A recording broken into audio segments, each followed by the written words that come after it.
Deuteronomy 5. We hear your voice, O Lord. Guide us by your commandments. Blessed be your name. Moses convened all Israel and said to them, Hear, O Israel, the statutes and ordinances that I am addressing to you today. You shall learn them and observe them diligently. The Lord our God made a covenant with us at Horeb. Not with our ancestors did the Lord make this covenant, but with us, who are all of us here alive today. The Lord spoke with you face to face at the mountain out of the fire.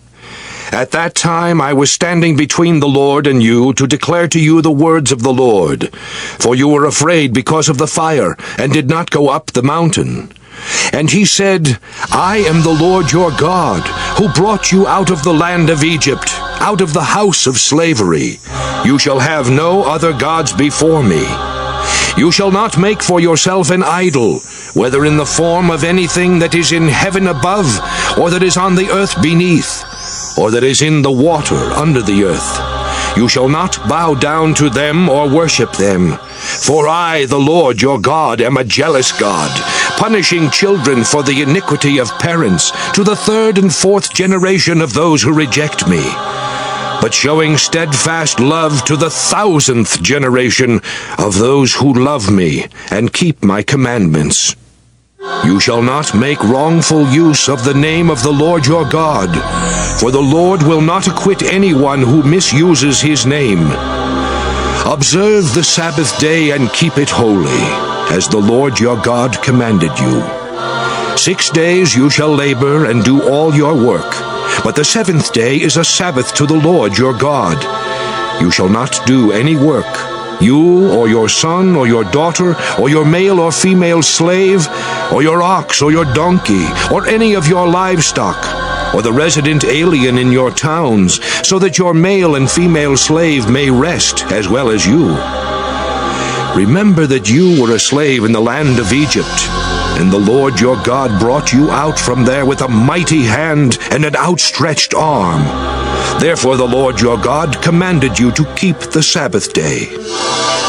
Honor your father and your mother as the Lord your God commanded you, so that your days may be long and that it may go well with you in the land that the Lord your God is giving you. You shall not murder, neither shall you commit adultery, neither shall you steal, neither shall you bear false witness against your neighbor, neither shall you covet your neighbor's wife. Neither shall you desire your neighbor's house or field or male or female slave or ox or donkey or anything that belongs to your neighbor. These words the Lord spoke with a loud voice to your whole assembly at the mountain, out of the fire, the cloud, and the thick darkness, and he added no more. He wrote them on 2 stone tablets and gave them to me.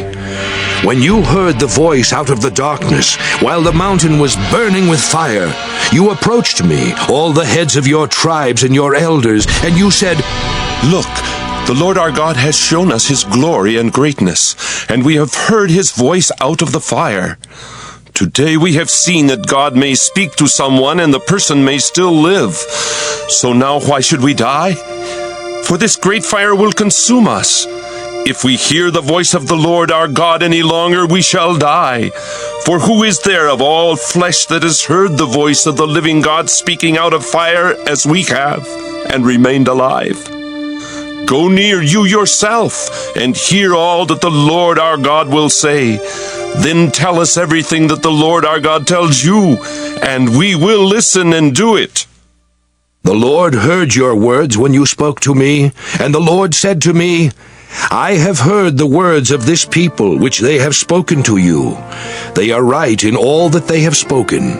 If only they had such a mind as this, to fear me and to keep all my commandments always, so that it might go well with them and with their children forever. Go, say to them, return to your tents. But you stand here by me, and I will tell you all the commandments, the statutes, and the ordinances that you shall teach them, so that they may do them in the land that I am giving them to possess. You must therefore be careful to do as the Lord your God has commanded you. You shall not turn to the right or to the left.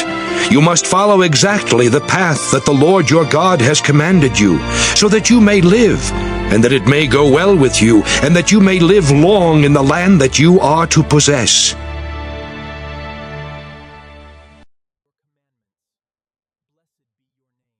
Please like, subscribe, and ring the bell. Let every notification bring you closer to Jesus.